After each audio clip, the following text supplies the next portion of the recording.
So what's going on, guys? I hope you're doing well. In this video, we are going to be discussing even more Blackout information, as yesterday a plethora of new info was given to us on the internet via Game Informer. I summed it up in a crazy huge 30-minute video discussing everything in depth, including all the map locations as well as all the perks, the weapons, all vehicles, how the health is going to work. It's probably one of the only videos you're going to need to watch in order to learn everything you need to know, and I'll have that link down in the description or as an interactive eye. Go ahead and watch that after you've watched this, as you'll have even more information on Blackout. But in this video, we are going to be focusing on two things. We're talking about the entire map layout and zombies. We're diving through every remastered zombies map area, as well as showing you images of every single one, and of course that all-important Blackout map. If you're excited for Blackout, let me know in the comment section, and also I'd love to know what place are you most excited to drop to first when you jump into the beta next week. And if you enjoyed this video, before leaving, click that like button, as I'd really appreciate that. But here is that all-important map layout. Over the past 24 hours, Call of Duty have been sending bits and pieces of this map to various YouTubers, and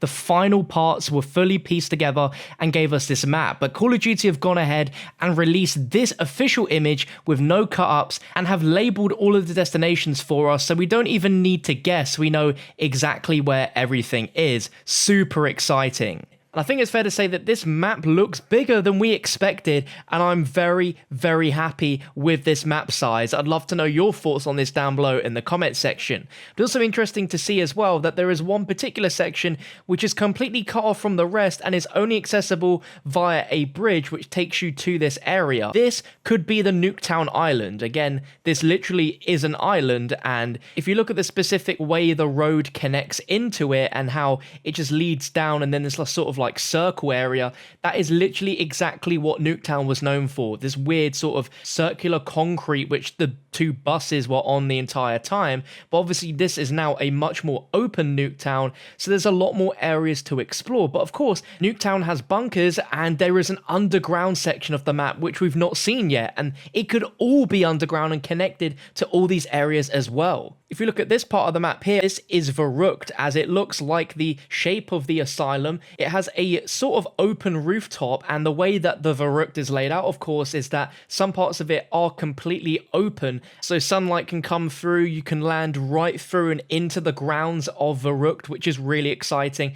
And here's a much closer shot of Verruckt, or what they call it in the game as Asylum, from the back area. And matching the screenshot to this area, I can pretty confidently confirm that is definitely Verruckt. You can see that Verruckt and what looks to be a maze, which we'll touch upon in a moment, is surrounded by nothing. It's completely barren and there's nothing but deserty rocks and trees that surround it. So we know where Verruckt is in terms of the map. If the middle is firing range, then you have to go just a little bit northeast of it to get to Verruckt. And it seems like compared to other areas, Verruckt is quite small. But if you've played Verruckt, you know that this map isn't necessarily small. There's quite a bit of area to it, but it's very narrow and compact. Now, I did mention in this video we're talking all about zombies, and the way that zombies works in this is very different, as we've never seen zombies in a battle royale. But I think this is going to be very, very cool, as this creates a collision risk reward scenario that keeps the action moving. And these zombies are going to be in designated regions. They aren't going to be everywhere. And instead of using an indicator on the map that zombies are spawning, there's a ray of light that shines down on their active location, with up to 2 zombie spawn areas available at any given time. So essentially the mystery box light is just going to show that zombies have spawned and where exactly they are. Now we can assume that these are going to be spawning in the designated zombie areas, though I have heard that these could literally appear anywhere, so we could see zombies everywhere, not necessarily in the zombie areas themselves. But zombies can be present in one of the destinations, just like Asylum, and the zombie spawns are manageable compared to the traditional zombies mode, where there's only a handful of them active at a time, but killing them spends valuable ammunition, and the noise of your gunfire makes it easy for players to get the drop on you while you're occupied with the undead. But a big plus side to this is that zombies drop loot, and their active locations feature a coveted zombie supply stash, which can contain powerful and rare weapons and items. Now, we only have 3 zombies weapons confirmed so far,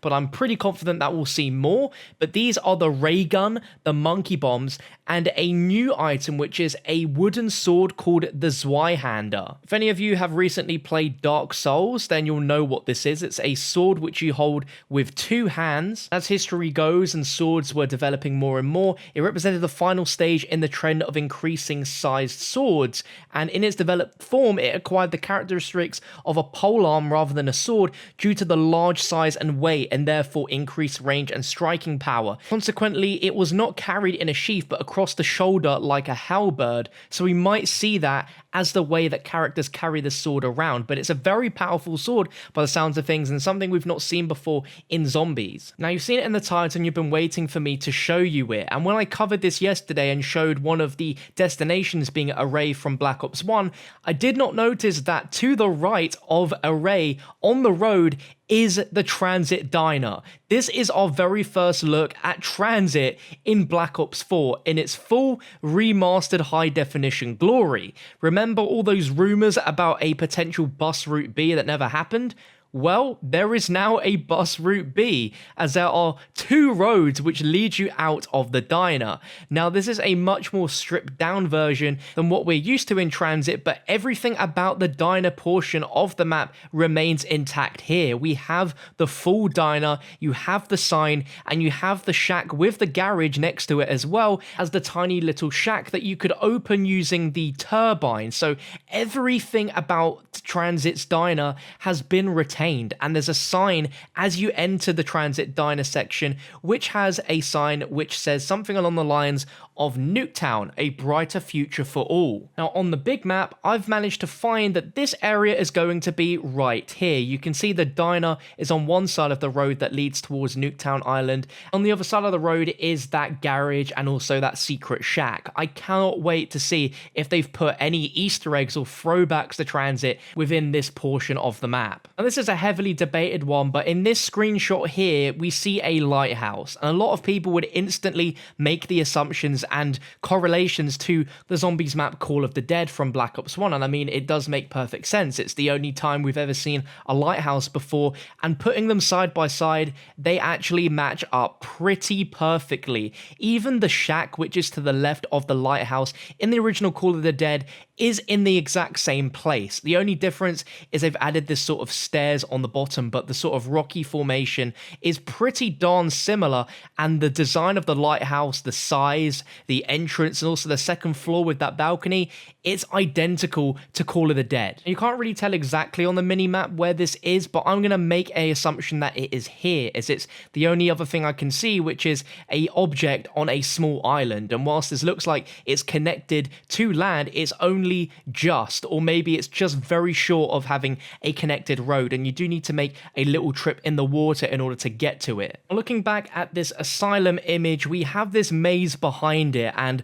I made the correlation yesterday that this could be the Buried's maze. Now, there is a few things which throw me off a little bit as to why I don't think this is Buried's maze, but it does have such a strong correlation, and the fact it's sat behind the Verruckt portion makes me really think that this could be either Buried's maze or a nod to Buried's maze. Now, this circular bit in the middle, the placebo, this is not where it's usually placed in Buried's maze. It's normally a bit more forwards. It's not quite dead center. It's more towards the front entrance, but still in the middle. And this could be a throwback to the Buried maze. It could be just a neat little nod to it, or it's not related at all. But me knowing Treyarch, I do think that this is indeed a nod to Buried's maze and perhaps a recreation of it. Not one for one exactly how it was in Buried, but still, this has such a similarity that it is uncanny, and it's very hard to tell, but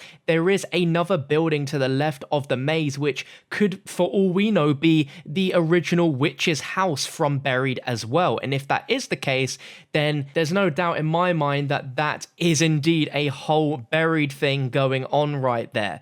but I feel like there is even more zombie areas that we will find on the Blackout map which they've not revealed to us. As you see from the official map image, Tranzit, Call of the Dead, they are not labeled because they aren't fully fledged destinations. They're more like points of interest. If you look in the bottom right, we have Factory and Turbine, but there is such a massive chunk of nothing going on there that I suspect that Call of Duty are hiding something, and that's going to be the part of the map that they want us to go and explore the most. There's of course the main road, which we see starting in the top left near construction site and estates, and just winds through all the way down the left side of the map, passing construction, array, Nuketown, and cargo docks. But then there's other sort of smaller main roads which go across the rest of the map, and then we have these tiny roads which go off into seemingly nothing. Now, I think Treyarch are doing something a little bit sneaky here. We already know that they've teased that they would probably do Zombie Chronicles 2.0 at some point. And what if they're already doing part of the hard work in Blackout? And that's why we have so many parts of these maps which we've not had remastered before. We're seeing the diner from Tranzit, we're seeing Call of the Dead's Lighthouse, we're seeing parts of Buried and also parts of Verruckt, even though we've seen that before. What if Treyarch are starting to make life easier for themselves by starting to recreate some of these assets which they could one day put into a fully remastered version of those zombies maps? I don't think it's completely unplausible for them to do so. It saves them a lot of time and effort down the line when it comes to recreating these maps if they've already got parts of them finished. And maybe seeing which zombies portions of this map are popular could help gauge Treyarch's interest if we want to see these maps as full-fledged remastered zombies maps again. So I'd love to know, out of all of the zombie areas we've had confirmed so far within this video, which one would you love to see the most remastered into a fully fledged remastered zombies map? I'd love to know. But if you're excited and you enjoyed this video, smash a thumbs up on it, as I'd really appreciate that. Make sure to subscribe with notifications turned on so you don't miss out on any more fire videos like this. I uploaded a video literally a few hours ago of the brand new Call of Duty Zombies comic Series 2 Issue 1 for Black Ops 4 Zombies, where you get to learn your first bits of the storyline. If you want to check that out, it's on your screen right now. I highly suggest you go over and click that. Spent a lot of time on that with some really fun interactive moments. But thank you for watching. I'll catch you next time.